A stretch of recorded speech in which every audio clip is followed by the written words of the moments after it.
Muy buenas tardes a todo el público que nos acompaña hoy viernes 29 de mayo a través del Facebook del Concitec. Damos inicio a la mesa redonda número 10 del coloquio Ciencia y Sociedad, dedicado al tema COVID-19, ciencia, participación social y decisiones políticas. La presenta mesa tratará acerca de las reformas indispensables en las políticas públicas a partir de la pandemia. Y para moderar esta mesa tenemos la amable participación de Patricia García, a quien paso a presentar. Patricia García es profesora principal de la Universidad Peruana Cayetano Heredia y profesora afiliada de la Universidad de Washington y Tulane. Ha sido ministra de Salud, es decana de la Facultad de Salud Pública de la Universidad Peruana Cayetano Heredia y es jefa del Instituto Nacional de Salud. Ha sido miembro del grupo asesor técnico de la Fundación de la OPS, de la Junta del Consorcio de la Universidad en Salud Global y presidente de la Asociación Latinoamericana contra las Infecciones de Transmisión Sexual. Es miembro de varios comités consultivos internacionales en temas de salud pública y salud global y consultora temporal de la OMS. Recientemente fue nombrada miembro de la Academia Nacional de Medicina de los Estados Unidos, convirtiéndose en la primera profesional peruana con tal distinción. Patricia, la mesa es tuya. Muy buenas tardes. Muy buenas tardes a todos los que nos acompañan. Quiero agradecer al Concitec por darnos la oportunidad de estar el día de hoy discutiendo un tema que es crítico. Realmente esta pandemia ha desnudado las grandes debilidades en diversos campos del Estado en el Perú. También lo hemos visto en otros países, pero quisiéramos tratar el tema específicamente en nuestro país, porque en toda crisis hay que ver el lado de la oportunidad. Esta pandemia nos coloca frente a la urgencia de elaborar políticas públicas, pero deberíamos ver no solamente la urgencia, sino deberíamos ver cómo esto podría guiarnos a los grandes cambios que necesitamos en mediano y largo plazo. Y en diferentes aspectos desde salud, ¿okay? ¿Qué políticas necesitamos en salud? ¿Cómo modernizar salud? ¿Cómo hacerla efectiva? Nutrición, educación, seguridad. Temas que tienen que ver, por ejemplo, con el transporte público, el tráfico, la disposición de servicios de agua y electricidad. El tema tan dejado de lado como es el tema de la investigación y la biotecnología, o el tema de normas y políticas burocráticas que reducen cómo tenemos que hacer para poder reducir los tiempos de respuesta del Estado, o temas de políticas asociadas a protección social, apoyo del adulto mayor, y yo podría seguir listando, porque hay una serie de cosas que nos hemos dado cuenta que necesitamos realmente mirar ahora, para hoy y para el mañana. Y tengo conmigo en esta oportunidad a tres fabulosos profesionales que nos van a ayudar justamente a discutir esta temática. Y con nosotros tenemos a Javiera Bugatás, a Pedro Franque y a Roxana Barrantes. Lo que vamos a hacer es vamos a tener una serie prácticamente de 3 secciones durante este tiempo. Cada uno de los expositores va a tener 8 minutos justamente para hablarnos acerca de estas reformas indispensables, y después de esta ronda vamos a tener 5 minutos más para que puedan completar, digamos, y discutir lo que escucharon de cada uno de los otros expositores, y luego abriremos este coloquio para preguntas. Entonces, quiero invitar como primer expositor a Javiera Bugatás. Javier es un experto internacional en el desarrollo económico, social, ambiental para instituciones privadas y públicas. Es también docente de la Pontificia Universidad Católica del Perú en Ciencias Políticas. Él ha sido presidente de la Mesa de Concertación para la Lucha contra la Pobreza, viceministro de Economía en 2 oportunidades, secretario técnico de la Comisión Interministerial para Asuntos Sociales y también director general de Crédito Público del Ministerio de Economía y Finanzas. Javier es hoy el presidente del Consejo Directivo del Centro Nacional de Planeamiento Estratégico CEPLAN, y tengo el agrado de presentarlo. Creo que quién mejor que él para comenzar esta discusión acerca de cuáles son las reformas indispensables, pensando cómo debemos mirar hacia un futuro estratégico. Adelante, Javier. Ya estamos. Buenas tardes a todos. Es un gusto estar aquí. Nos han pedido que hablemos de las reformas indispensables en las políticas públicas. Y claro, habría que decir qué son ahora las políticas públicas y qué van a hacer en el futuro. Lo primero es recordar que en el Perú hay unos cambios que ahora sí ya son indispensables para aprobar, implementar, seguir y evaluar políticas y planes que son los que nos afectan. Perú tiene un marco general en un sistema nacional de planeamiento, ¿no? Que no sé si todos lo conocen, lo voy a mencionar en general y después podemos regresar a eso, que no estaba funcionando nada bien por años, desapareció por 25 años, pero sí nos está tratando de ponerlo en operación a partir del 2017. Ahora, con la situación de emergencia nacional, resulta evidente que las prioridades cambian y entonces hay un trabajo, que creemos que es un trabajo de toda la sociedad peruana y su Estado, para ver cómo orientamos el desarrollo de corto, mediano y largo plazo. Hay algunos elementos, no sé si ustedes están familiarizados con el sistema, pero hay cosas, felizmente, que no cambian radicalmente. El año pasado, después de un proceso bastante largo, tomó 2 años, se aprobó en Perú una visión de Perú al 2050, en este foro del Acuerdo Nacional. Les recomiendo a los que no están acostumbrados, pueden entrar a la página del foro del Acuerdo o a la página de CEPLAN para todos los temas que voy a mencionar, están ahí. Esa visión tomó 2 años de discusión entre sociedad, Estado y partidos políticos, que es este foro. Pero claro, la visión es tan larga que felizmente no se afecta en el corto plazo. Igual que no se afectan radicalmente las políticas de Estado. Lo que sí se afecta mucho es la política general de gobierno. Ustedes habrán escuchado ayer al presidente del Consejo de Ministros en el Congreso discutiendo la política general de gobierno y cómo esos 5 temas de la política general de gobierno en situación normal ahora tienen un añadido muy fuerte, que es el manejo de la emergencia, ¿no? Y que también modifica las políticas de Estado. Ese es el contexto. Yo quizá después, si me alcance el tiempo, voy a medir el tiempo porque no lo estoy viendo, podemos regresar para ver estos temas otra vez. Lo que sí voy a hacer es ir de frente a unos tipos de conclusiones, digamos, sobre estos aspectos. Lo primero es que hace poco, una vez que apareció el COVID, formalmente en marzo, ¿no es cierto?, la paralización de actividades ha sido de tal nivel que está cambiando todo, ¿no es cierto?, nos afecta en lo social, en lo económico, hay impactos en todo. Ya reaccionando frente a esos impactos, aparte de las medidas iniciales de la emergencia y las posteriores, y la inmovilización social y todo lo demás que hemos visto, en el foro del Acuerdo Nacional, ahora en mayo, apareció muy fuerte las prioridades. No podemos quedarnos con las políticas que teníamos a principios de este año, ¿no es cierto? ¿Qué va a cambiar entonces? Cambian múltiples niveles de política. Lo que comentaba al principio es que en las políticas de Estado, que son estas que se discuten en el foro del acuerdo, son de bastante más largo plazo. Entonces, claro, nadie va a discutir que queremos una sociedad con bienestar para todos, con buena calidad de empleo, con ambiente equilibrado. Entonces, esa parte no se va a discutir. Lo que sí discutimos es, como ayer, no sé si pudieron ver, qué cosa es la política general de gobierno entre ahora y el 2021, por ejemplo. Y cuáles son las políticas generales que afectan, digamos, de aquí al 2023. Esas son las que están ahora en discusión.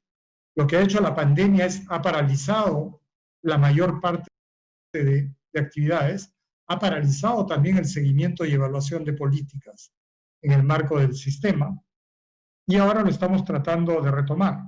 Pero entonces, prioridades. ¿Y por dónde van las prioridades entonces en este momento? Estábamos hablando de que las cosas han cambiado mucho desde marzo, y que una de las cosas que tiene naturalmente que cambiar, y muy fuerte, son las prioridades, y esas prioridades van a afectar la formulación de política. ¿Qué es lo que ha cambiado más recientemente, bastante radicalmente, respecto, por ejemplo, a la política general de gobierno y que se ha discutido ayer en el Congreso? la política general de gobierno actual, la que iba hasta el 2021, porque son periodos de 5 años, incluía estos 5 ejes que todos habrán escuchado hablar: integridad, lucha contra la corrupción, institucionalidad, desarrollo y crecimiento económico sostenible, desarrollo social y descentralización efectiva. Esas eran las 5 cosas que estaban en... Ahora, ¿qué ha cambiado? Que, por ejemplo, en una discusión de reorientación de prioridades de Estado, se acaba de aprobar ahora en mayo un compromiso que habla de la protección de la vida. Entonces, con cosas que uno estaba acostumbrado a entrar por el lado económico, ¿no es cierto? Y ver la producción, la productividad, cómo nos va, cómo se genera empleo. Ahora aparece que ese no es el primer tema de entrada, por ejemplo, en cualquier área geográfica, sino que la primera pregunta es cómo evitamos daños, cómo hacemos que no se muera la gente, cómo hacemos que no se dañe por causas que sí pueden ser evitadas, ¿no es cierto? Y esa es la declaración, ustedes la pueden leer en el Foro del Acuerdo Nacional o en nuestra página web. Es un compromiso, dice, para la protección de la vida. ¿Qué significa la protección de la vida? Que no se dañe nadie, que nadie pierda su potencial por causas que puedan ser evitadas. ¿Quién tiene que evitarlo? Cualquier persona, cualquier miembro de la sociedad peruana o de su Estado deberían estar muy atentos a que nadie pierda su pleno desarrollo por causas evitables. Claro, no lo estamos haciendo. Uno es que uno se enferme de algo, como el COVID, pero la violencia, los accidentes, la contaminación, y hay muchas otras causas por las cuales uno puede perder parte de su potencial. Lo pierden las niñas, los niños, cuando tienen anemia muy temprano y el desarrollo de su cerebro se afecta. Ya. Pero lo que estamos diciendo ahora es, se le añade un elemento a la formulación de política. Ese elemento se discutió ampliamente con los gobernadores regionales, por ejemplo, con alcaldes provinciales, y se llegó a un esquema de prelación de política, es decir, ¿con qué repriorizamos? ¿La vida arriba? Sí. Entonces, la protección de la vida en este momento es el abastecimiento esencial, es decir, si las familias no tienen acceso a un conjunto esencial de bienes y servicios, también se empiezan a dañar. Y por eso se ha llamado esto también hambre cero. Es decir, no se puede permitir que en un país como el Perú empiece a aparecer hambre como causa de daño. Sin embargo, está a las puertas. Si tengo que mencionar ahora las 5 cosas en la emergencia, que son prioritarias, que orientan, por lo menos desde el lado del sistema de planeamiento, y lo hemos discutido tanto con el Consejo Directivo de ese plan, como con las autoridades nacionales, regionales y locales. Son 5 temas. Arriba, la protección de la vida, y eso es salud, alimentación, evitar daños, el abastecimiento, y ese abastecimiento tiene que ver con las cadenas de producción, con los mercados, con la inocuidad alimentaria, con la higiene y con las cadenas que permiten una producción de lo esencial. Otro tema que sí nos pidieron los gobernadores es dónde queda la actitud ciudadana, le llamaron ellos. Es la actitud humana, la actitud de las personas, que también lo podríamos traducir como salud mental. Creo que ese es otro factor que tiene obligatoriamente que ser tomado en cuenta. Se dan cuenta, todas esas 4 cosas ahora van antes que nuestra prioridad regular de ver producción, productividad, los factores de producción, los ingresos, los gastos. Todo eso entonces nos lleva a un nuevo esquema de construcción de políticas. Y no sé si todos ustedes saben, pero el próximo año, el 2021, vence nuestro Plan de Desarrollo Nacional, que tenía como fecha el 2021. Eso quiere decir que este año deberíamos estar formulando, y estábamos formulando desde el año pasado, el Plan Nacional de Desarrollo. Se llama Plan Estratégico de Desarrollo Nacional. Se estaba haciendo en base a los trabajos con todas las regiones. Nosotros esperábamos ahora tener avances de 26 planes regionales y que sirvan de insumo al Plan de Desarrollo Nacional. Esa es la forma que dicen las normas que deberíamos construir los planes. No ha sido la forma en que se han construido en el pasado, ¿cierto? Sin embargo, ahora no podemos. O sea, los gobiernos regionales no pueden en este momento hacer evaluación de qué les pasó antes, con sus planes anteriores. Y entonces lo que estamos haciendo ahora es con ellos trabajar desde el nivel provincial, miradas de desarrollo geográficamente ubicadas, son 196 provincias, y definir también acciones inmediatas. Lo estamos pidiendo, en verdad, es un esfuerzo muy grande, cuando sea posible en cada provincia, esa protección de la vida, ¿no es cierto? El evitar daños, una creciente atención a los temas cercanos a eso, y creo que los temas de investigación son indispensables tanto para entender la situación como para entender inocuidad alimentaria, por ejemplo, o entender higiene, o entender cómo nos protegemos mejor. Todo eso va a formar las políticas generales. Y el próximo año queremos tener esto como orientador, porque el próximo año los partidos políticos que se presenten deberían ser capaces de presentar políticas generales de gobierno como propuesta de plan de gobierno alineadas a estas prioridades nacionales y a una visión de país que acabamos de acordar. Yo creo que ya estoy en el tiempo, todavía no. Sí, ya. Sí, Javier. Quedo ahí y en la siguiente vuelta podemos regresar. Gracias. Muchísimas gracias. Ahora sí quiero invitar a Pedro Franque. Él es magíster en economía, profesor de la Pontificia Universidad Católica del Perú, con decenas de artículos académicos publicados. En la gestión pública, él fue director ejecutivo de Foncodes y secretario técnico de la Comisión Interministerial de Asuntos Sociales. Ha sido presidente de CISOL, que son los hospitales de la Solidaridad en Lima, y gerente general de Salud. En la sociedad civil, él ha sido presidente de Foro Salud y es miembro de las ONGs Cooperación y APRODE.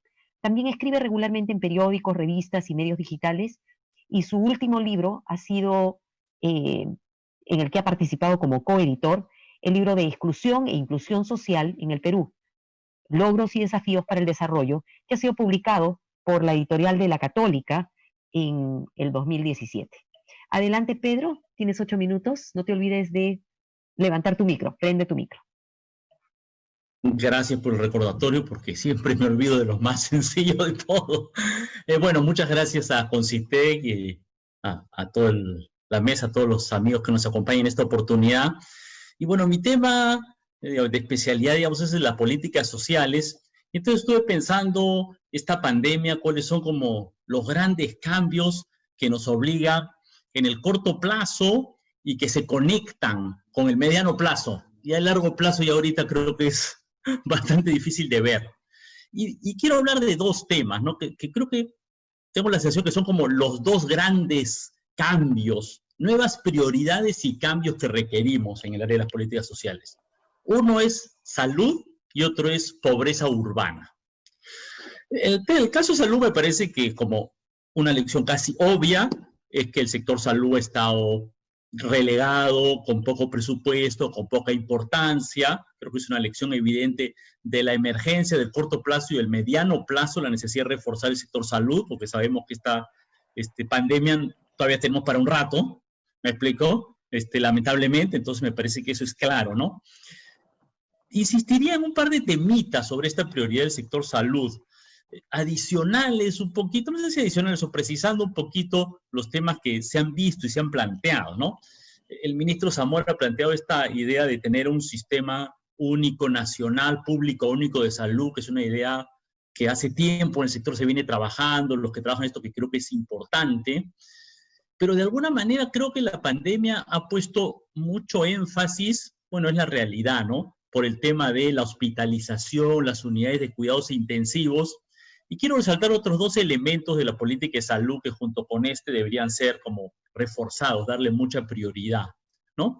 Uno que ya se ha trabajado un poco en esta circunstancia, pero aún con muchas debilidades, es el tema de la comunicación, ¿no? La salud pública tiene mucho que ver con los conocimientos, los comportamientos, las prácticas de las familias, de las personas, en esta área como en muchas otras. Me explico, como el tema de nutrición, como el tema de otras enfermedades de transmisión, como el tema de cuidados respecto a enfermedades no transmisibles. O sea, hay un montón de temas en los cuales educación, conocimiento, cambio de prácticas es muy importante y creo que esta pandemia nos lo refleja también.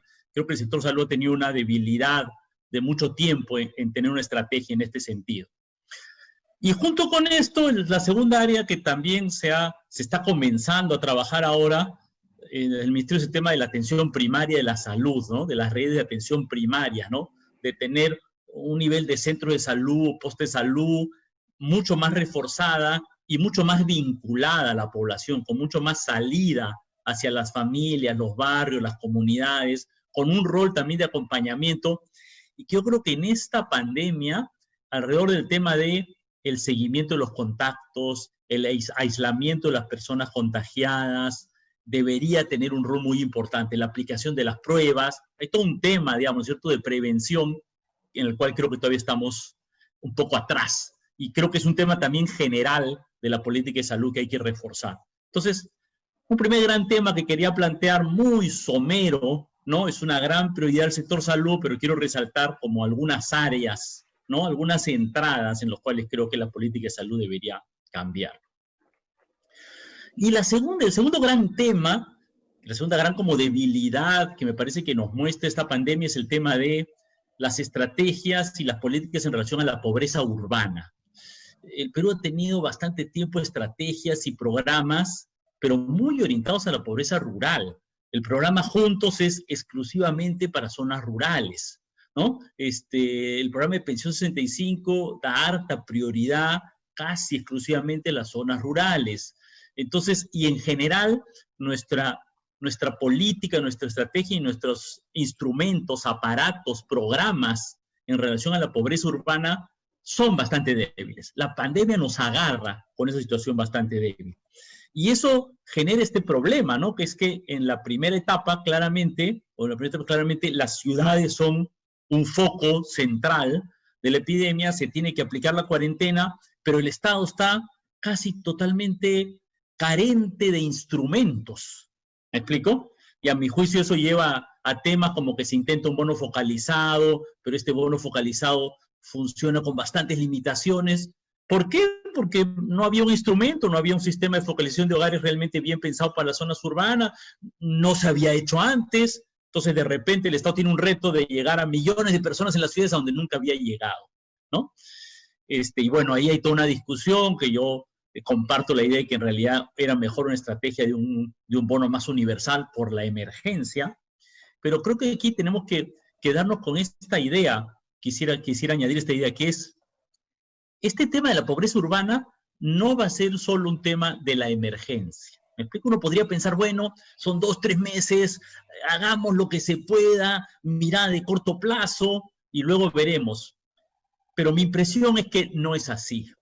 No es así porque incluso con, digamos, la cuarentena levantada o no levantada, pero con una cierta reactivación económica, hay varias razones por las cuales los niveles de desempleo y dificultad económica para muchas familias urbanas van a ser muy grandes. Por un lado, porque está claro que muchas actividades de la informalidad urbana, donde hay mucho empleo, generan mucha aglomeración. Entonces, comercio informal, micros en los cuales se transporta la gente, servicios que implican un contacto personal, van a tener que ser, digamos, restringidas, reformuladas, limitadas, ¿ok? Por un lado. O sea, restricciones de oferta van a persistir. Por otro lado, el turismo, yo creo que va a estar ausente un buen periodo, o casi ausente. No tenemos muy claro, pero esto puede ser tal vez 1 millón de empleos en el Perú, ¿no? Algunas estimaciones dirían más, ¿ok? Y eso, pues, en ciudades como en Cusco o en otras grandes ciudades, eso va a estar muy paralizado. Entonces, veo una situación de pobreza urbana muy difícil. Siempre en el Perú la pobreza rural ha sido mucho mayor, y es verdad que en las zonas rurales la calidad de los servicios públicos es menor, el acceso a servicios públicos es menor, hay muchas dificultades estructurales, ¿ok? Pero yo creo que una de las lecciones de la pandemia, una de las cosas que yo saco es, miren, este tema de la pobreza urbana es un tema que ya no podemos dejar de lado, ya no podemos postergar, ¿no? Ya no puede ser algo sobre el cual el Estado no tiene una política clara, no sabe qué hacer. Necesitamos, o sea, es urgente. Ahorita, en este periodo, en este mes, en los próximos 6 meses, y quizás no sabemos durante cuánto tiempo, pero por un periodo más o menos mediano y largo, ¿no? Y aquí me parece que hay una discusión todavía incipiente, porque me parece claro que, bueno, hay una emergencia. Yo pienso que la idea del bono universal es una necesidad urgente, pero también entiendo que, bueno, para un país como el Perú, bono universal por 2 meses, 3 meses, 4 meses, ok, pero por 1 año no, digamos, no sé cómo decirte, es una estrategia que claramente tiene un límite en el tiempo, ¿no? Y ese límite nos plantea una pregunta, que es, bueno, ¿por qué lo reemplazamos? ¿Me explico? Porque me parece que la alternativa no es lo anterior, ¿me explico? Lo anterior es ¿qué hay? Nada. no me parece que sean, las circunstancias lo permitan, porque como digo, tengo la sensación de que el tema de desempleo, dificultad de subsistencia económica en las ciudades, a pesar de lo que se puede hacer, de gente que retorna al campo, a pesar de abrir algunas actividades económicas, aún así me parece que va a subsistir una situación de bastante necesidad económica en las ciudades. Entonces creo que ahí ya hay que pensar desde ahora una alternativa para que dentro de, o sea, podemos mantenernos con el bono universal una temporada, pero creo que si no estamos pensando de ahorita, ¿qué cosa dentro de 4 meses o 6 meses? ¿Me explico? ¿Cuál es la forma de llegar y de atender esa urgencia económica de familias urbanas? Creo que vamos a tener un problema bastante serio, un hueco serio en las políticas sociales, ¿no? Y tal vez creo que ya se me acaba el tiempo, tal vez una última nota que sería, tal vez habría que pensar en vincular estos dos temas que he planteado, ¿no? Servicio de salud, atención comunitaria de salud con pobreza urbana, tal vez son dos cosas en las cuales habría que pensar una estrategia conjunta. Creo que con eso se me acabó el tiempo y creo como una primera idea vamos avanzando con eso. Muchísimas gracias. Ahora sí, quisiera aprovechar y pedirle a todos los que nos están escuchando, si tienen preguntas, que las vayan enviando, nos las vayan escribiendo. Y quisiera invitar ahora sí a Roxana Barrantes, del Instituto de Estudios Peruanos de la Pontificia Universidad Católica del Perú. Ella es economista de esta universidad, doctora por la Universidad de Illinois en Urbana-Champaign. Actualmente es profesora principal del Departamento de Economía de la Católica e investigadora principal del Instituto de Estudios Peruanos. En el sector público, ella es vocal de la Sala de Protección al Consumidor del Tribunal de Defensa de la Competencia del INDECOPI y también vocal del Tribunal de Solución de Controversias del Organismo Supervisor de la Inversión en Infraestructura de Transporte de Uso Público, OCITRAN. Adelante, Roxana, tienes 8 minutos. Gracias. Muchas gracias, Patricia. Muchas gracias a los organizadores del coloquio y a mis colegas por esa oportunidad de compartir una mesa con todos ustedes, oyentes, y con toda la experiencia que mis colegas tienen para aportar. Antes de entrar a los 2 puntos que quiero hacer en esta primera intervención, quiero destacar que el día de hoy es el Día del Funcionario Público. No, hemos tenido pocos homenajes, pocos recordatorios, y yo quiero destacar la importancia de tener funcionarios públicos pros y tener un servicio civil. Esa podría ser una reforma adicional que tenemos que emprender, pero quiero destacar y saludar a los funcionarios públicos.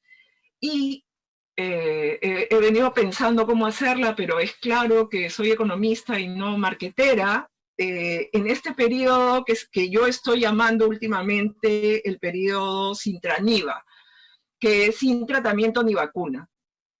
Y eso es algo que yo creo que cualquier diseño de política, cualquier reflexión sobre corto, mediano, largo plazo, tiene que estar transversalizada por este hecho fáctico, que en este momento para este virus no tenemos un tratamiento, tampoco tenemos una vacuna. Cualquier cosa la tenemos que pensar en esos términos porque eso es lo que define la interacción humana en este momento. ¿Cuáles son los 2 puntos que yo quiero levantar en esta primera intervención? ¿No? El primero conversa, vengo de trabajar en telecomunicaciones y en telecomunicaciones cuando los sistemas son compatibles se dice que conversan, ¿no? Este primer tema conversa con lo que tanto Javier ha comentado respecto de las prioridades, ¿no? Y la vida humana, y Pedro ha comentado respecto del sistema de salud, pero yo lo quiero llevar un poquito más allá, en lo que puede ser una dimensión que alguien puede calificar de filosófica, pero si, desde mi punto de vista, si no la enmarcamos en el ejercicio de la ciudadanía, cualquier prioridad de política podría resultar vacía. ¿Cuál es esta propuesta de reforma? Es una propuesta que además vengo lanzando la idea hace tiempo, ¿no? A ver quién quiere tomarla, ¿no? Y ahora con otras colegas ya están lanzando también desde otro enfoque la idea. ¿Cuál es esta idea? Que es que ningún ciudadano y ciudadana, evidentemente, de nuestro país puede estar bajo el radar del Estado. ¿No? El DNI no nos debe servir única y exclusivamente para ir a votar y no nos pongan la multa, o que nos perdonen la multa si vivimos en provincias de pobreza extrema. El DNI debe venir con un reconocimiento de en qué condiciones estamos viviendo. Debe venir asociado, supuestamente ya tenemos un DNI electrónico, pero supuestamente en febrero se iba a empezar a emitir el nuevo que sí iba a servir, con una cuenta, ¿no? Que tengamos, y yo lo digo así en términos de responsabilidad social de los bancos. La responsabilidad social de los bancos no puede ser regalar pelotas o organizar campeonatos o auspiciar maratones. En mi cabeza, la responsabilidad social tiene que ver con hacer tu chamba bien, hacer tu negocio bien, hacer tu negocio de tal modo que sirva a los objetivos de los ciudadanos, al bienestar social. Entonces, ¿por qué esas cuentas de ciudadanos que viven en pobreza extrema tienen cero costo de todo? ¿Por qué no puede ser así? ¿Por qué? Y eso ataría en mi cabeza, y nuevamente puede ser un sueño, a lo que puede ser esta necesidad imprescindible de tener un ingreso universal garantizado. Entonces, tienes tu DNI en tu cuenta donde el Estado te deposita mensualmente pobreza extrema y algún mecanismo de sacar a quien no lo necesita, evidentemente, este ingreso garantizado. ¿Y con qué tiene que atarse?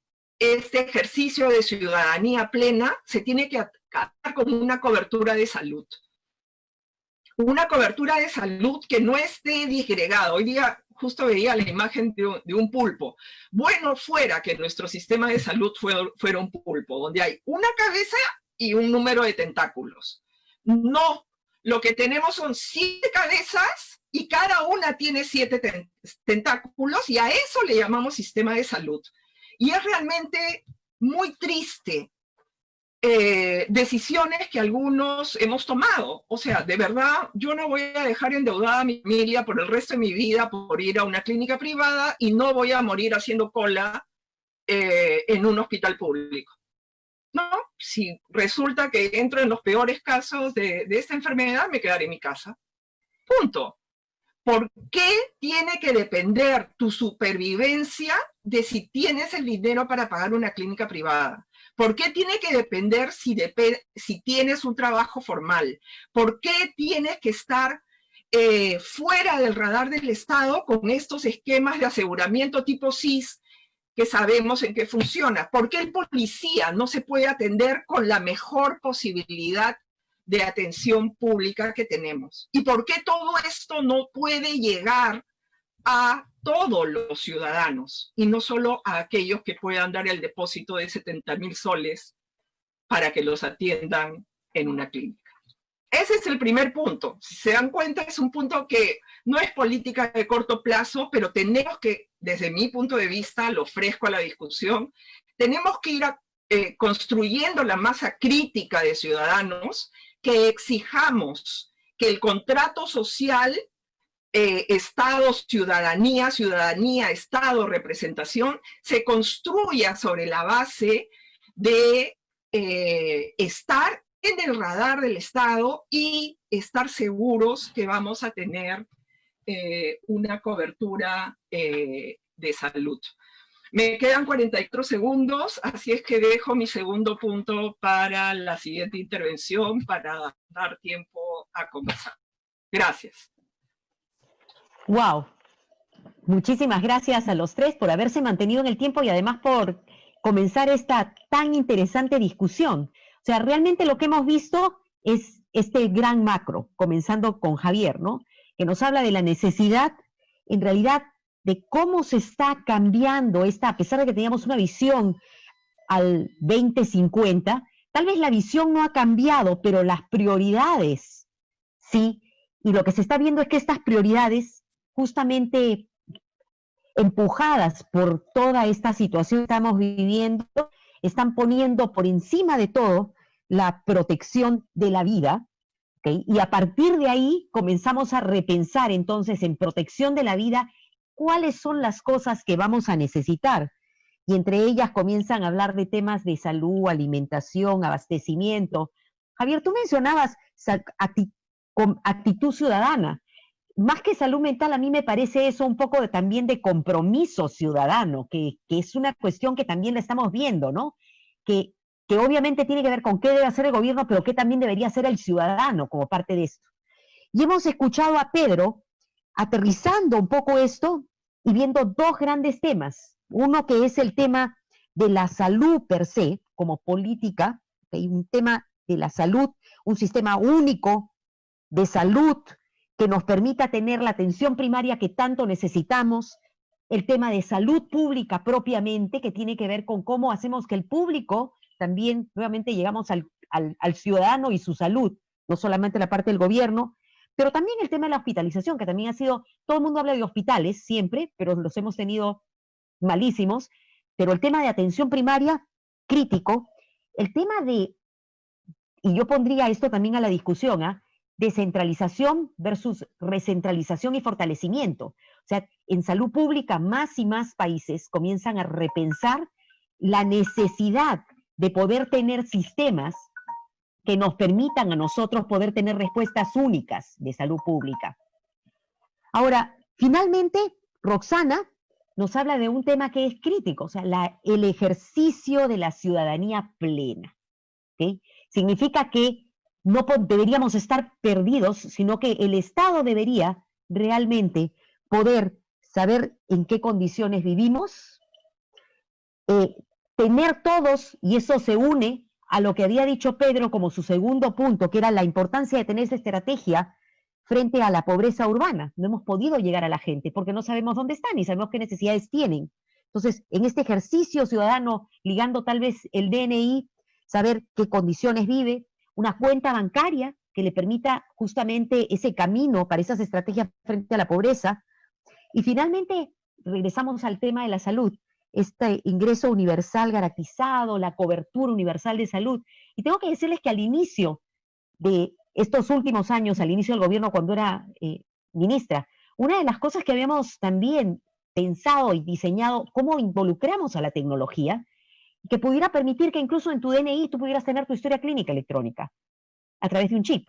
Y ese tipo de cosas son cosas que también, y las lanzo, porque como las políticas públicas hacen que la gente sea parte de todo el país, pero además cómo nos interconectamos, cómo comenzamos a dar todos estos servicios. Entonces, realmente ha sido fabulosa. Ahora quiero darles nuevamente la palabra y cada uno va a tener 5 minutos para no sé si repensar o de repente comenzar a hilar un poco más.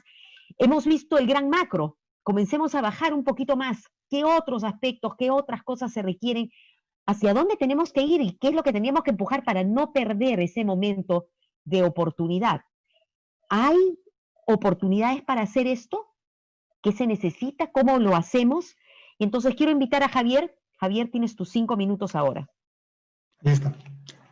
Sí, yo empezaría por lo de Roxana. O sea, Roxana ha mencionado varias cosas, ¿no es cierto?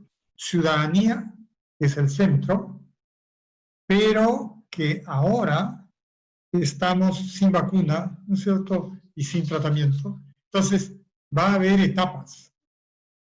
Yo creo que podríamos enfocarnos a cómo estamos ahora, porque ahora es cuando tienes que actuar. Ahora, un cambio de este tipo, lo que sí les digo es que yo he encontrado resistencias en todos lados, y se encuentra en el lado de sociedad y en el lado de Estado, a repensar esto desde la persona, a pesar que lo venimos diciendo hace 40, 50 años, ¿no es cierto? Igual Alma Ata era lo mismo en salud primaria, ¿no es cierto? Y recién lo estamos retomando ahora. Entonces, si ponemos a la persona realmente al centro, el ser humano al centro, y asegurar condiciones de pleno desarrollo humano es básicamente lo que estamos diciendo.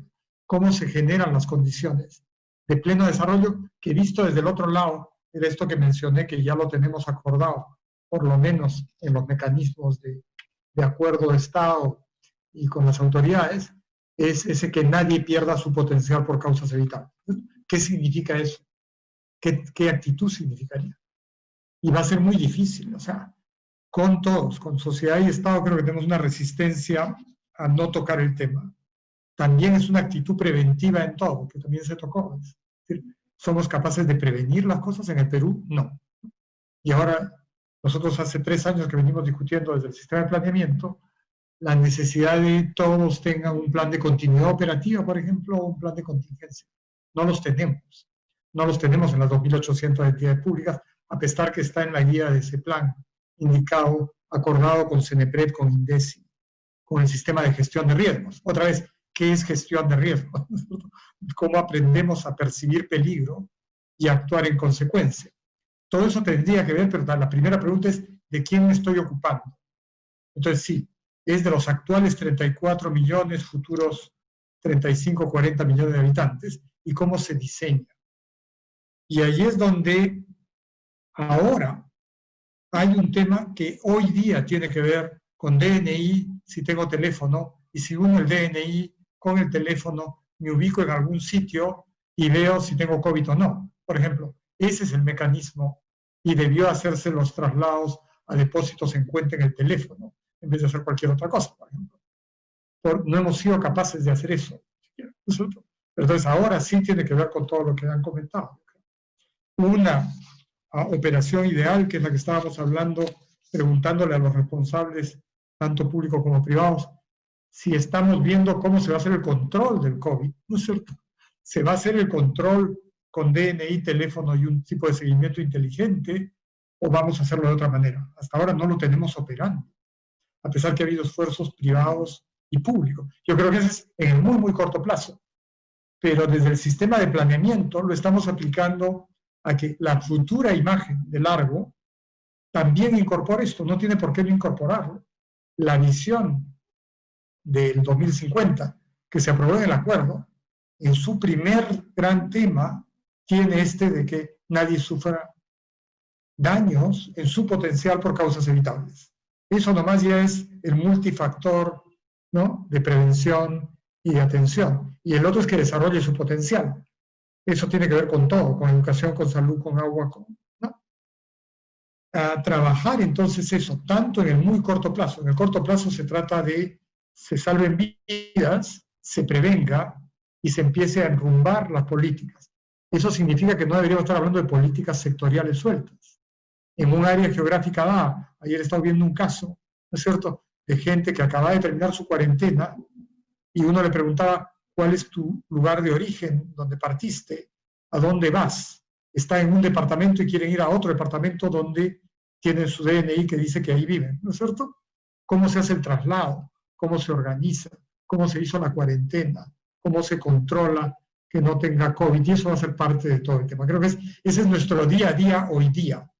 Pero imaginemos de aquí a 3, 4, 5, 10 años, tenemos el 2030 aquí nomás, y tenemos todos los acuerdos internacionales que hemos firmado de la Agenda 2030.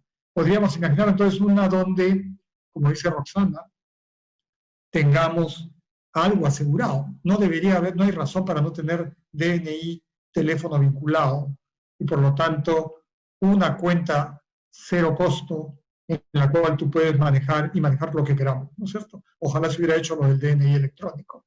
Tampoco lo pudimos, nos demoramos mucho en hacer las cosas. Y los sistemas administrativos en Perú, en verdad, son una carga espantosa.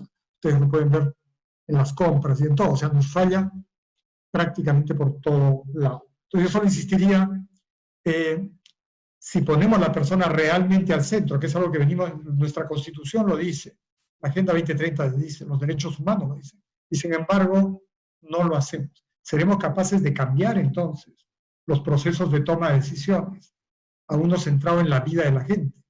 Ese sería el gran cambio, lo estamos aprobando, mi consejo directivo ya lo aprobó para el siguiente ciclo de mejora continua de políticas y planes de múltiples niveles. Y ahí veremos qué pasa. Gracias. Excelente, muchas gracias, Javier. Adelante, Pedro.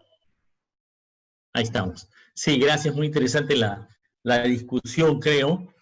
Y claro, no puedo estar más de acuerdo con lo que ha dicho Rosana y Javier respecto a lo que yo llamaría el derecho a la salud, digamos, ¿no? El hecho de que todos los ciudadanos, solo por ser ciudadanos, tengamos un cierto respaldo del Estado, seguramente para otros derechos más, ¿no? Como la educación, pero la salud sin duda es uno de los que resalta ahora, ¿no?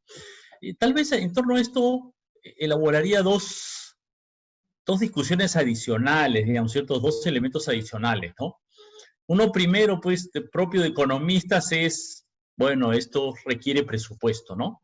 Soy consciente de que, sin duda, el sector salud, como el aparato del Estado, tiene una gran cantidad de deficiencias y que seguramente debe haber muchas cosas que se podrían trabajar más eficientemente, pero a todos los indicadores comparativos de cómo es el gasto de salud en el Perú respecto a otros países, cómo es el gasto social en el Perú respecto a países vecinos, ¿no? Respecto a Chile, a Colombia, a los países de la OCDE, muestra que tenemos un retraso grande, un retraso muy grande, ¿no? Indicadores pues básicos como ese número de médicos, número de camas por habitante, que son elementales, digamos, ¿no es cierto?, muestran que el Perú tiene un retraso grande. Entonces yo creo que este es un tema clave que se refleja en un Estado pues con una presión tributaria, con un gasto público demasiado pequeño para nuestro nivel de desarrollo y que desde luego a mediano plazo nos plantea el tema estructural de cómo recuperar la presión tributaria, cómo hacer que el Estado tenga recursos suficientes para dar este tipo de servicios básicos a la población. Y eso implica pues enfrentar este tema antipático de la evasión tributaria, de las exoneraciones tributarias, de cómo tener un sistema de impuestos más justos por varios lados, no tanto por la gente que se escapa, como por las tasas que puede tener, como los que pueden estar concentrando la riqueza, y también por el otro lado, ¿no? Que es que hace falta pues una contribución más amplia del conjunto de la sociedad, ¿no? Eso creo que también es importante. Y eso me llevaría a este segundo elemento, ¿no? Que de reflexión, ¿no? Que creo que está un poquito atrás de lo que, ¿no? O una forma de ver lo que dicen Roxana y Javier, que es, creo que una de las cosas que refleja esta epidemia, una forma de verlo es como una gran informalidad, pero otra forma de verlo, otra forma de verlo es como un Estado que está desconectado de la gente, pero también otra forma de verlo es un Estado que en realidad desconoce casi absolutamente lo que pasa con una enorme cantidad de sus ciudadanos, ¿no?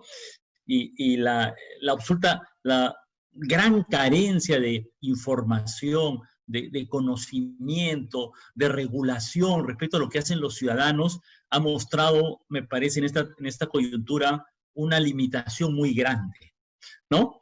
Y este es un tema pues, de reflexión bien global, ¿no? Cuando uno ve cómo han respondido los estados en general en el mundo, ¿no? Y si se quiere la comparación de los estados asiáticos con los estados occidentales, con todas las dificultades respecto a las libertades que puede implicar pues, un sistema de tracking que chequea dónde estás exactamente según tu celular, pero la sensación que a mí me da es que con la cantidad de gente que somos en el mundo hoy, con el recargo que pueden tener algunos sistemas de transporte, de congestionamiento de la gente, creo que tenemos que pasar a una situación en la cual la información que tiene que manejar el Estado respecto a sus ciudadanos tiene que ser mucho mayor de la que tiene actualmente, ¿no? Con un Estado que desconoce dónde están, de qué viven, cómo se han movido, qué están haciendo el 70% de su población, creo que no es posible enfrentarnos a este tipo de epidemias, pero creo que tampoco es muy posible enfrentarnos con una mirada más estratégica de futuro, ¿no?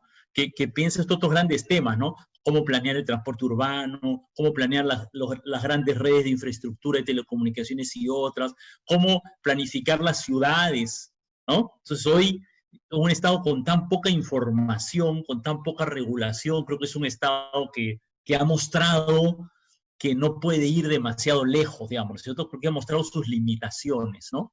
Entonces, creo que tiene estos dos lados. El Estado tiene que ser mucho más para la gente, pero también tiene que conocer mucho más, estar más cerca para darle a la gente, pero también para regular un poquito mejor la vida de las personas, ¿no? Con el cuidado que hay que tener, y eso creo que se refleja bonito en salud, ¿no? Salud es un tema en el cual hace falta tanto que el Estado garantice mucho más el derecho a la salud de las personas, pero también que haya pues un tipo de control social, de responsabilidad social respecto a cómo nos comportamos, y requiere eso algún tipo de descentralización de información y de autoridad para que la gente que está, digamos, hoy contagiada no esté en la calle, digamos, ¿no? Por decir algo elemental, como uno puede pensar muchas otras cosas, ¿no?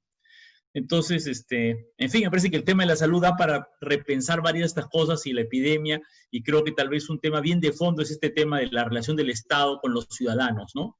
Que implica contribuciones, pagos, impuestos, que implica que el Estado tiene que garantizar derechos, pero que también implica una relación de los ciudadanos como más respetuosa con el Estado, y un Estado más conocedor, más informado y mejor regulador de la vida de la población, ¿no?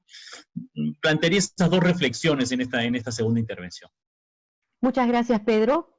Quiero recordarles nuevamente a quienes nos están viendo que nos vayan escribiendo sus preguntas en el Facebook. Creo que lo interesante de todo este coloquio es el intercambio y las preguntas. Y ahora sí, Roxana, tus 5 minutos. Muchas gracias. Para entrar a la conversación, ya Pedro mencionó la necesidad de recursos. Efectivamente, con 13-14% de presión tributaria, que es el porcentaje de los impuestos sobre el total de lo producido en el país, ¿no? Presión tributaria es ese porcentaje. Cuando Colombia está cercano al 20% y países que nosotros queremos su sistema educativo, como Finlandia, está en 48%, o Francia está en 45%. No, entonces no hay manera de seguir avanzando en términos de la calidad de nuestras políticas públicas y la universalización de derechos básicos, de la garantía de los derechos básicos, si no subimos esa presión tributaria. Y hace poco escuché a Luis Miguel Castilla, a quien iba a acusar de comunista, espero, decir que había por lo menos 7 puntos del PBI involucrados en evasión tributaria y elusión tributaria. 7 puntos del PBI, o sea, con mejor fiscalización y eliminando los huecos de elusión tributaria, podemos llegar a 20% de presión tributaria. Y si a eso le sumamos eliminar las exoneraciones tributarias, que incluye la exoneración tributaria a los colegios y universidades con fines de lucro, tenemos 2 puntos más del PBI. O sea, solo en eso podríamos tener 9 puntos adicionales del PBI. Aparte de todo lo que hay que hacer, pero solo en eso, ¿no? Y ahí ese es un punto para entrar al diálogo. Y el otro, tomar un poquito la pelota que ya has lanzado, Patricia, y creo que también lo ha mencionado un poco Javier y Pedro, que era el segundo punto que quería hacer en la primera intervención, el tema de lo digital, ¿no? La economía que se nos viene en este periodo, que yo quiero pensar que es de transición, pero en realidad no tenemos idea cuánto va a durar. Y acá, Patricia, ayúdanos. ¿Cuánto tomó tener un tratamiento probado de retrovirales para el HIV? ¿Cuánto tomó? Para cualquier enfermedad, más o menos, el tener un tratamiento ideal te demora entre 15 a 20 años, ¿ok? Para el caso de VIH, demoró aproximadamente 10 años y todavía no es perfecto, como sabemos, y no tenemos vacunas para VIH, ¿ok?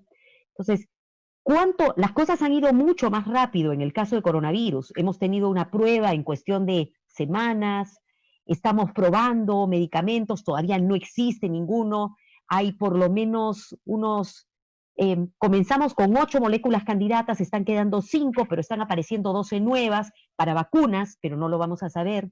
Entonces, esto es el hoy y el mañana cercano. Y ahí quedo. Eso es súper importante. Este periodo de transición, el Sintraniva, no sabemos cuánto va a durar. Y mientras dure, la economía va a ser una economía sin contacto. La economía va a necesitar de lo digital, porque lo digital es lo que nos va a dar el ambiente que va a permitir un conjunto de transacciones, un conjunto de información que va a fluir y donde vamos a tener en la cara lo que le dicen hoy el futuro del trabajo, pero en buena medida es lo que vamos a empezar a vivir. ¿Qué están haciendo hoy los artistas, por ejemplo? En la mala expresión, pero nuevamente no tienen un empleador que les asegure la prestación de salud. Entonces ya tenemos que empezar a romper, el futuro del trabajo está acá, y ya tenemos que romper la formalidad asociada a la cobertura, a un conjunto de coberturas que en realidad tienen que ser dadas en nuestro contrato social como ciudadano. Y lo dejo ahí porque se me acaba el tiempo. Muchísimas gracias. Entonces, estamos entrando a esto y ya comenzamos a tener preguntas, ¿no? De repente vale la pena contextualizar. Esta no es la primera pandemia que hemos vivido en nuestra vida, ¿ok?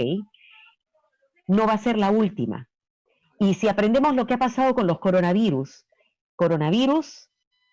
comenzamos a tener hace 20 años en países de Oriente, se repitieron 10 años más tarde y ahora tenemos otros 10 años. Algunos de los expertos dicen que probablemente una vez que salgamos de esta, el periodo en el que veamos la siguiente no va a ser tanto tiempo. Y se los digo porque creo que lo que habría que pensar también es que las políticas de hoy y las que vayamos ajustando nos tienen que permitir hacernos resilientes a las siguientes pandemias, además. Entonces, la pandemia nos está haciendo repensar qué es lo que vamos a hacer. Entonces, políticas públicas, estamos viendo que deberían estar centradas en el individuo, definitivamente, pero ¿qué otras acciones, además de esto que estamos hablando a nivel muy grande, ¿okay? ¿Qué es lo que pasa? ¿Qué otras áreas? Ya comenzamos a hablar que de repente hay que comenzar a pensar en cambios que tengan que ver con cómo trabajamos los temas tributarios. Por ahí alguien hablaba acerca del transporte público. Yo quisiera meterles también para comenzar a pensar qué vamos a hacer. No hemos sido capaces de responder adecuadamente porque no tenemos biotecnología como país y porque las políticas dedicadas a lo que es ciencia y desarrollo, ahorita en una comisión que presido, estamos viendo que todos son cuellos de botella para cualquier desarrollo de ciencia o biotecnología nacional. Entonces, ¿cómo hacemos como país para comenzar a ordenarnos en estas prioridades, tomando en cuenta que primero tenemos que responder a lo que ya estamos viviendo y que se va a prolongar, pero que además el espacio interpandemia no se adelanta como algo muy largo? Entonces, les lanzo esa primera, no sé quién quiera responder y después comenzamos a ver pregunta por pregunta, ¿les parece? Pedro, tú tienes la cara de que quieres responder, ¿sí? Prende tu micro. Sí. Bueno, digamos, esta pandemia revela tantos temas por discutir, ¿no? Y uno efectivamente, creo, entre otros, es la debilidad de nuestro sistema de ciencia, tecnología y desarrollo industrial, diría yo, ¿no? Porque parte del tema de las debilidades que tenemos en algunas cosas, como, no sé, los ventiladores, ¿no? Tal vez más que un tema científico, ¿me explico? Porque no es que hay que descubrir algo nuevo, ¿no? Lo que hay que ver es cómo producimos algo que ya está básicamente diseñado, ¿no?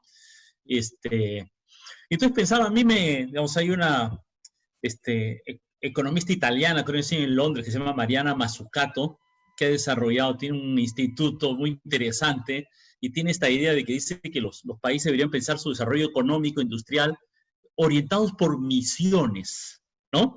Que tiene, creo, mucho que ver un poquito con esta idea como la que plantea Javier, de, bueno, cuáles son pues los grandes como principios estratégicos, ¿no? Prioridades, ¿no? Aunque la idea de la misión no es tan específica, pero sí aporta un tema, ¿no? Un poco más delimitado, ¿no? Y tal vez efectivamente uno de los temas que podríamos pensar para el Perú efectivamente es como una de las grandes temas. Si repensamos el tema de la salud pública, tal vez hay un tema como de elaboración también científica, industrial, ¿no? Incluso nuestra producción industrial, digamos, en temas de salud pública, de medicinas, de equipamientos, es bastante rezagada, digamos, ¿no? Y tal vez debería ser un tema en el cual podríamos pensar un poco más. Y tal vez el otro tema que me hace pensar este tema de los coronavirus como riesgos, ¿no? Es que, bueno, esta pandemia, algunos dicen que, pues, que la OMS y algunos pensadores mundiales ya la habían previsto hace algunos años, ¿no?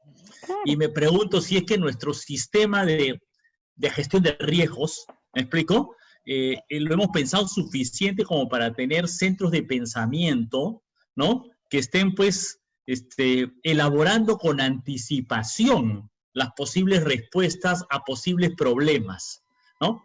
Y no solo por el coronavirus, pero me parece que frente a otros problemas, creo que el Perú tiene otros riesgos posibles y creo que muchas veces los riesgos nos enfrentan siempre como si fuera la primera vez, ¿no? O sea, ¿no? Tenemos un sistema en el cual dentro de nuestro sistema de planeamiento, de desarrollo del Estado, de pensamiento estratégico, hemos pensado suficiente los riesgos, ¿no? Tal vez creo que vale la pena que el Estado también invierta un poco en tener algún tipo de centros de pensamiento, digamos, ¿no? De elaboración, de respuesta a los principales riesgos que podemos enfrentar, ¿no? No sé, esas serían un par de ideas. Gracias, Pedro. Y eso me hace acordar, sabes que visité Singapur y visité justamente un centro que vendría a ser el equivalente dentro del Estado a lo que es CEPLAN, pero es exactamente, tiene una parte como CEPLAN, pero tiene una parte como la que tú mencionas, y en realidad se llama el Center for Strategic Futures, el Centro para los Futuros Estratégicos. Y lo que hacen ellos es, justamente, aparte del planificar, ellos piensan acerca de los futuros, y el futuro, cuáles son los riesgos, cuáles son las respuestas, y lo interesante es que tienen un think tank en el que invitan hasta a científicos por un lado, pero hasta a novelistas de ciencia ficción, como para mirar qué es lo que podría pasar en el futuro y van analizando de manera cuantitativa y cualitativa diferentes escenarios. A mí me pareció espectacular. Te lo lanzo, Javier, tienes que transformar CEPLAN. Me parece increíble. Ahora, esta es una pregunta para Roxana. Me dicen, ¿es posible saber cuál es la masa crítica de ciudadanos necesaria para producir cambios profundos de la sociedad hacia el Estado? Si tuviera la respuesta a esa pregunta, creo que ya habría empezado a juntar esa masa crítica y juntar las firmas, etcétera. Porque el tema de los cambios, y aquí me dejas elaborar un poquito a riesgo de pisar algunos callos fuera de este entorno, por supuesto, es que cada vez que tú quieres hacer un cambio, te enfrentas pues con todos los intereses, o sea, no solo con la gente que está involucrada y algo le va a cambiar en la vida, sino también, y a nadie le gustan los cambios, ¿no es cierto? O sea, ¿no? Entonces, nuestra humanidad nos dice, yo quiero estar tranquilo, no me cambies nada, pero también tienes toda esta, y la palabra que me sale, y acá los psicoanalistas interpretarán, es todas estas bandas de intereses que están dispuestos a hacer y gastar todo lo que sea necesario para que no le cambies nada y no afecte sus intereses. No importa si el cambio efectivamente va a hacer la vida mejor de alguien. No importa, o sea, me estás afectando mi bolsillo, yo me voy a mover para que no me lo afectes. Y en muchas oportunidades, esas bandas tienen muchísimo poder y llegan a instancias de poder que la verdad es que no los queremos ahí, pero están ahí. O sea, ¿cómo es así que hoy seguimos por favor, alguien que me diga que no se piratean los libros? O sea, allá hay papel importado, hay tinta, hay fotocopias, o sea, de verdad nadie sabe los medicamentos, Patricia, por favor. Es, absolutamente. Se van por aquí, se van por allá, y tú dices, ¿de verdad nadie sabe Entonces, bueno, lo dejo ahí porque me van a iniciar un juicio por difamación.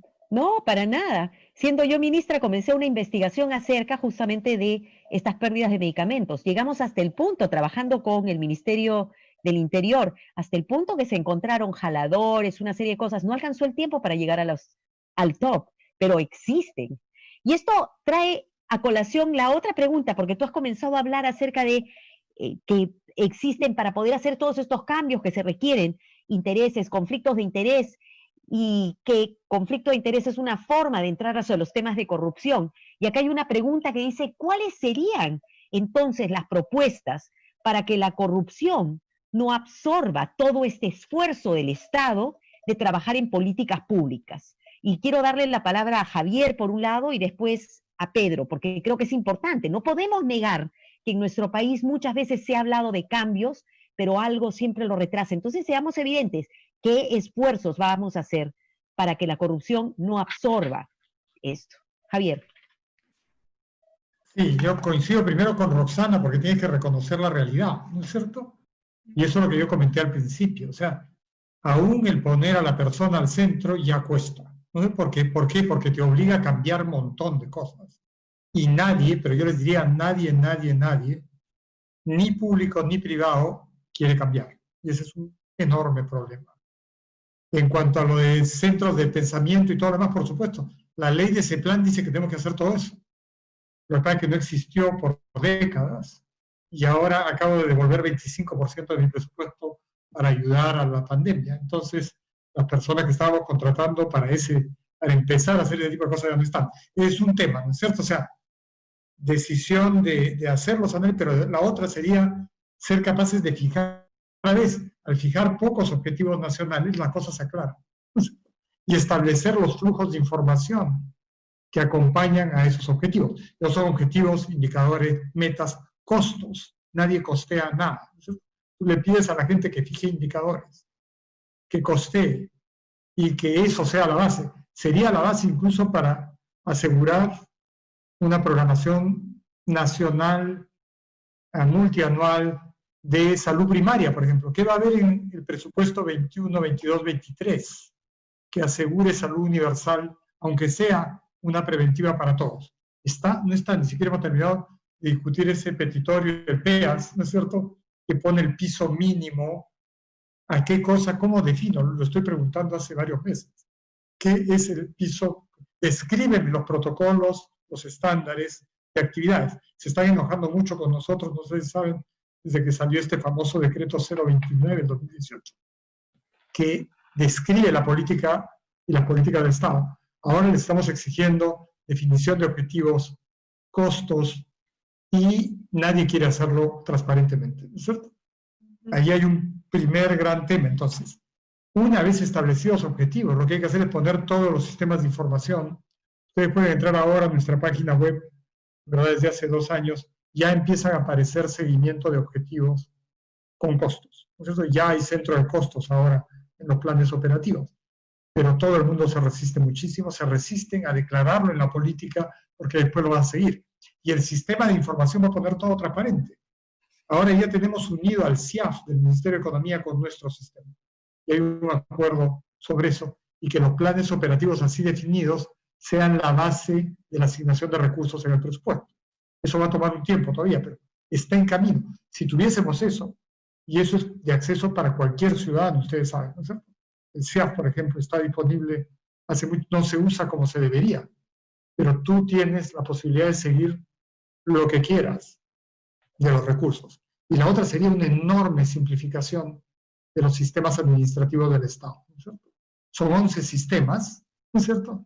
El que más se ha discutido, y ayer se discutió en la sesión del Congreso, es el de compras del Estado, por supuesto, ¿no es cierto? Sigue siendo todo una traba enorme, todo se sobreregula, todo permite, al estar tan intrincado a propósito, permite todas las mafias y da lugar a más mafias, ¿no es cierto? Que son las que también ha mencionado. Va con lo de Roxana, ¿no es cierto? Están enquistadas en todos lados, ¿no es cierto? Pero ¿cuál sería la forma? Pocos objetivos claros, ahora tenemos la oportunidad. Si yo pongo a la persona al centro, cambia todo, ¿se dan cuenta? O sea, lo estamos proponiendo y ya lo hemos propuesto desde el sistema de planeamiento. Hay que ver si si logramos que se ponga o no. Lo vamos a volver a llevar, espero, al foro del acuerdo y al Consejo de Ministros, ¿no es cierto? Si se pone un objetivo claro, entonces tú notas, programas y apuntas, costeas, sabes cuánto cuesta y se va a poder percibir los beneficios. Pero eso deja fuera un montón de gente, ¿no es cierto? Y le quita plata a muchísima gente. Tenemos ahora 180.000 millones de presupuesto. Yo soy vice de Economía varias veces, ¿no es cierto? Cuando yo fui vice de Economía, una de las primeras veces, teníamos 30.000 millones de soles de presupuesto. Hemos pasado de 30 a 60, 90, 120, 150, 180, y ahora además le estamos metiendo un empujón adicional, ¿no es cierto? 180.000 millones. ¿A dónde se fue la plata todos estos años? ¿Cómo no hemos sido capaces de cerrar brechas?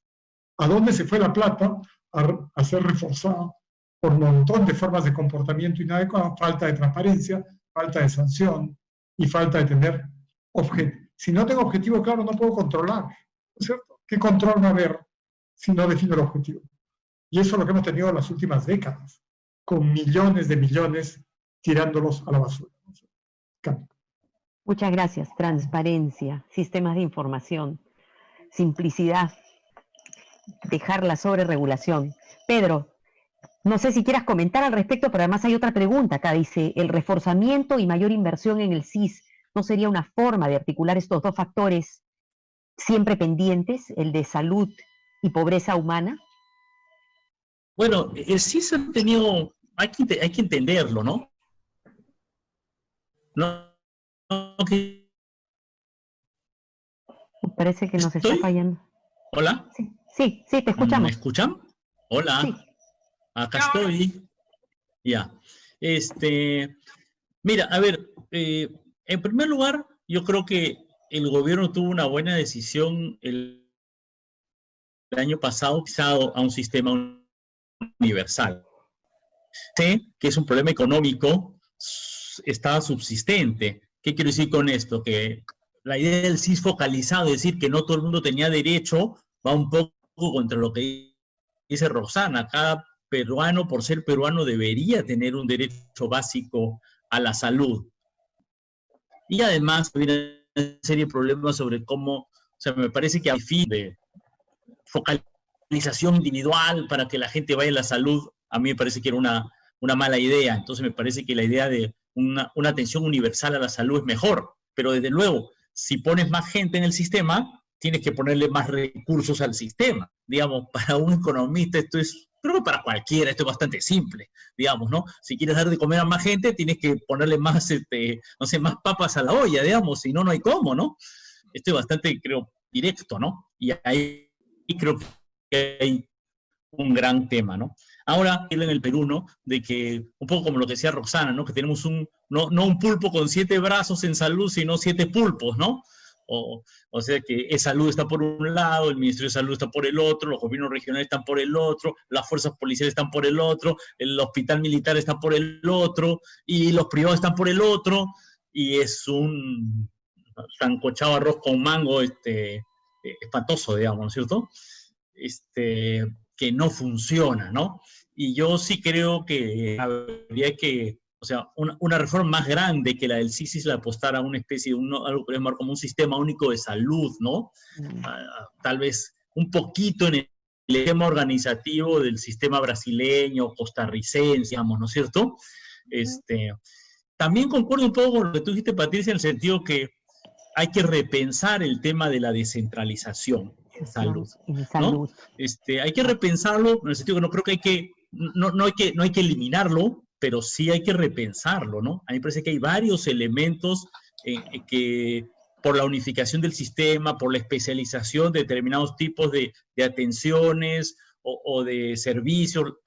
Por ejemplo, he estado pensando bastante, la construcción de hospitales y el equipamiento de hospitales en el Perú se toma una cantidad de tiempo enorme, pero es entendible porque un gobierno regional nunca ha construido antes un hospital, entonces su experiencia en eso es nula, ¿me explico? Y bueno, construir un hospital y equiparlo es algo que tiene su construir edificios, construir hospital, repensar bien de fondo el tema de la centralización de salud, dejando, yo creo, o sea, no hay que quitarle un rol a los gobiernos regionales. Incluso me parece que uno de los problemas de la centralización es que los gobiernos regionales le han dado poca importancia a la salud. O sea, que tal vez alguna de las cosas que podríamos es pedirle a los gobiernos que sean más responsables con la salud, pero sí creo que requiere un poquito repensar el sistema en su conjunto, ¿no? Entonces, a mí me parece que eso es más importante, digamos, ¿no es cierto? Entonces, yo sí concuerdo en que hay que pensar una reforma del sistema de salud más integral, más grande que solo el SIS. Me explico, hay que pensarlo un poco más general, y bueno, creo que es una tarea que tenemos para los próximos meses, ¿no? Sé que es un tema complejo y difícil, y que va a requerir recursos, seamos conscientes, pero sí creo que es uno de los grandes temas que tiene que ser de discusión nacional en los próximos, hasta fin de año, digamos, ¿no es cierto? De cara a las próximas elecciones, yo creo que debería ser uno de los grandes temas de discusión nacional, ¿no? Gracias, Pedro. Y qué bueno que retomas este tema de la descentralización. Sabes que una de las cosas que logramos sacar fue una ley para la rectoría, para retomar la rectoría del Ministerio de Salud en los temas de salud, pero que fue una ley que al final nunca se ha reglamentado. Y no solamente es el tema de la construcción de hospitales, fíjate que es el tema de vigilancia centinela. Tú tienes regiones que deciden que no reportan los casos, cuando necesitamos una unidad nacional para poder tener respuestas nacionales, o laboratorios que no se implementaron porque se decidió que no. Entonces, sí, yo creo que ese es un gran tema, un tema crítico. Ahora, hemos estado hablando de las políticas muy obvias, ¿no? La política, sí. Definitivamente necesitamos trabajar reformas en salud, reformas que tienen que ver con la pobreza. Y aquí nos plantean algunas preguntas, ¿no? Que un poco más específicas. ¿Qué pasa? Y es para cualquiera de ustedes, levanten la mano, por favor. ¿Cuáles serían sus propuestas, por ejemplo, para poder reactivar las pymes, que son un frente desde donde se puede formalizar al país? Solo en este momento, ¿qué más se podría realizar en otros campos, ¿no? De formación, de mercado, informatización. En esa misma línea, alguno de los panelistas que crea cómo hacer que la inclusión financiera pudiera ser un instrumento de formalización y qué políticas públicas se requieren para poder implementar este tipo de acciones. No sé, de repente Roxana o alguien que quiera levantar la mano. Comento sobre el tema. Estás bien, se te escucha. Comento sobre el tema de la inclusión financiera, ¿no? Yo creo que lo que es importante de la inclusión financiera es de verla como una política que tiene que estar en el centro del relacionamiento del Estado con el ciudadano, ¿no? Y ahí necesitamos una acción mucho más decidida del sector privado, porque inclusión financiera no es solo que tú puedas tener tu billetera electrónica, ¿no? Esa billetera electrónica, llegado el punto, tiene que estar asociado a algún mecanismo de ahorro. Y ahorro no es me sobra la plata y dejo una parte en el banco. Ahorro es solamente no consumo hoy, consumo en un mes, ¿no? Poder tener ese valor en una cuenta que no demande que yo esté nuevamente, la economía sin contacto, la economía sin tratamiento, ¿no? Entonces, operadores, bancos y Estado, tomando una responsabilidad social, porque es lo que necesitamos hoy como nación, como ciudadanía peruana necesitamos para seguir viviendo. Porque si no, se nos va a morir más gente de lo que podríamos evitar para realizar el potencial. Y ahora, dicho esto, yo me meto mucho en tus temas, Patricia, pero lo cierto es que sí se ha escuchado y se ha visto a nivel mundial, inclusive esto, el COVID es un problema de los mayores, ¿no? Entonces ya pues pongamos a los viejitos, los separamos y se acabó, yo puedo retomar la economía, abrir, salir a fiestas, etcétera. No es así. No funcionó. No tenemos la más remota idea quién va a estar grave y quién no. Todavía no sabemos eso. Si tuviéramos ya, o sea, si ya esto tiene 150, 180 días, nada más en el planeta Tierra, y los mecanismos de inteligencia artificial nos están ayudando un montón, la tecnología nos está ayudando a dar pasos avanzados, pero en este momento no sabemos, esto es un asunto de la humanidad, y a todos los que vivimos en ciudades, centros poblados, donde nos relacionamos con personas que no son de nuestra sangre, está poniendo en juego nuestra noción de sociedad. ¿A quién crees tú que tienes que proteger? ¿Solo al que tiene tu sangre o al que convive contigo en todas las relaciones sociales, económicas, culturales?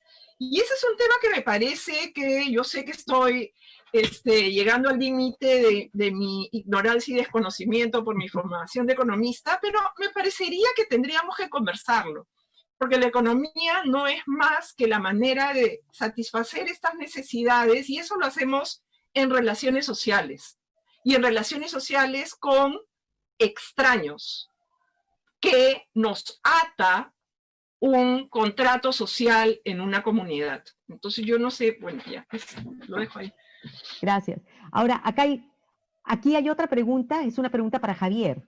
¿Cómo podríamos hacer para articular políticas públicas con lo que se hace desde muchos organismos de sociedad civil, ONGs, organizaciones, colegios profesionales, la academia, para fundamentar mejor lo que se requiere ejecutar a nivel del gobierno, generando espacios adecuados de discusión y de concertación, donde el acuerdo nacional y otras instancias juegan un rol muy activo?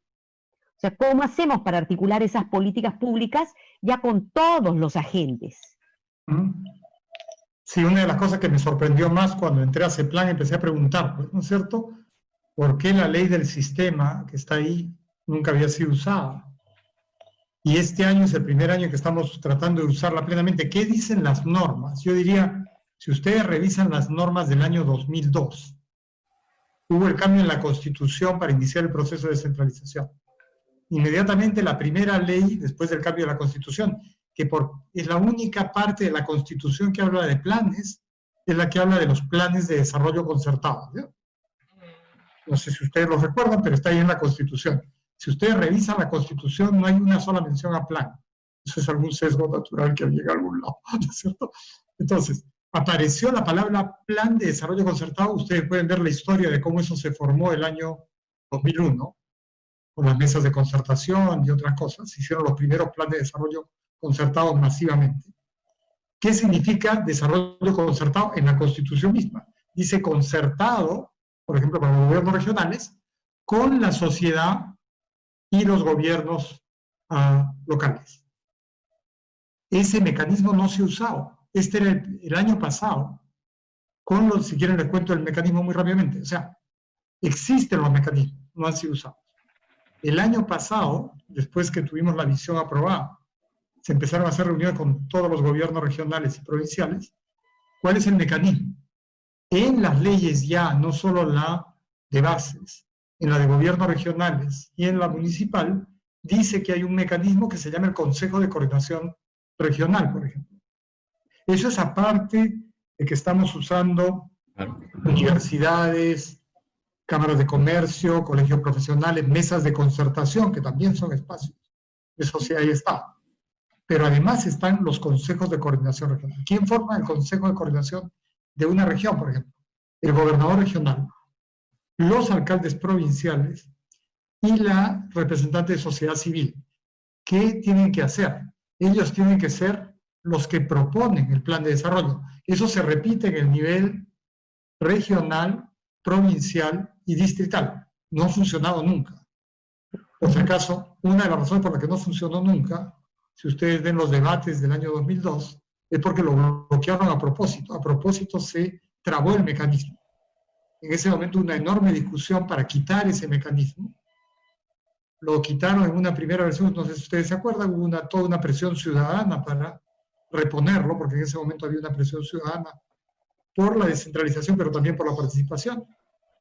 Y este es el primer año ahora, como ahora estamos en virtual, va a ser posible. ¿Por qué no podía hacerlo con los regionales? Ya lo hicimos el año pasado y lo estamos haciendo ahora. Acabamos de tener reunión en varios departamentos donde el gobernador regional convoca a los provinciales, tiene a los representantes de sociedad donde se discute los elementos del plan de desarrollo, igual que estamos discutiendo el acuerdo, y estamos pidiendo un equipo ampliado donde está la universidad, que es importantísimo, porque si no investigamos estas cosas en un país tan complejo, cómo tomamos decisiones. Las cámaras de comercio que de alguna manera representan sobre todo a MIPES y demás, que no la representa, por ejemplo, en el Acuerdo Nacional, la CONFIEP, hay una queja permanente, y colegios profesionales. Y cuando nos falla, tenemos a la mesa en su lado de sociedad para que represente adicionalmente a los que no están incluidos.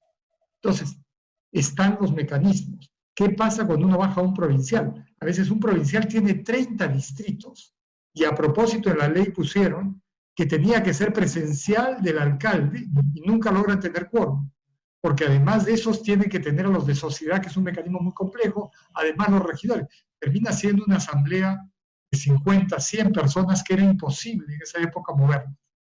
Lo que yo le he pedido a todo el mundo es que me hagan esto en virtual ahora y sí vamos a poder, ¿no? Este primer año, para construir el plan de desarrollo, acomodé este año, ya se está haciendo y ya hemos tenido las reuniones de consejos de coordinación, por si acaso, regionales. Y ese es el mecanismo. Muchas gracias. Muchas gracias. Bueno, ya estamos prácticamente llegando al final de la discusión y yo quisiera pedirle a cada uno de los panelistas que en medio minuto, ¿ok?, retomando nuevamente el tema que nos convoca, la reforma indispensable o las reformas indispensables en las políticas públicas que nacen a partir de esta pandemia, nos pudiera dar su mensaje final, ¿ok? Medio minuto, comenzando por Javier. Y te cuento el medio minuto, ¿ah? Cuando digo así, significa que se te acabó. No, lo importante creo que es, uno, tenemos una geografía muy compleja. Lo primero que tenemos es conocimiento de realidad. Ahí es donde el conocimiento de realidad tiene que aparecer en la primera parte del ciclo de formulación de política. Entonces, si le pedimos a todos, conozcamos realidad para inducir mejoras en calidad de política con pocos objetivos. ¿Cuál es el primer objetivo ahorita? Defender la vida de la gente y que nadie pierda su potencial por causas evitables. Y construyamos todo lo demás alrededor. Muy bien. Adelante, Pedro. Medio minuto.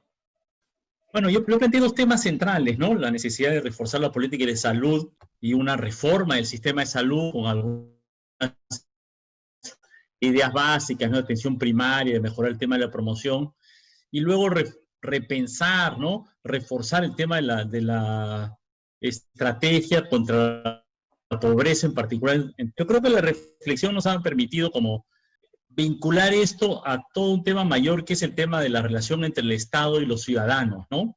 Y que yo creo que estos dos ejes centrales de cambio de las políticas sociales requieren recursos del Estado y por lo tanto una contribución de las personas. Requiere también tener una idea clara de derechos para que la gente tenga un derecho a la salud o el piso básico, como diría Javier.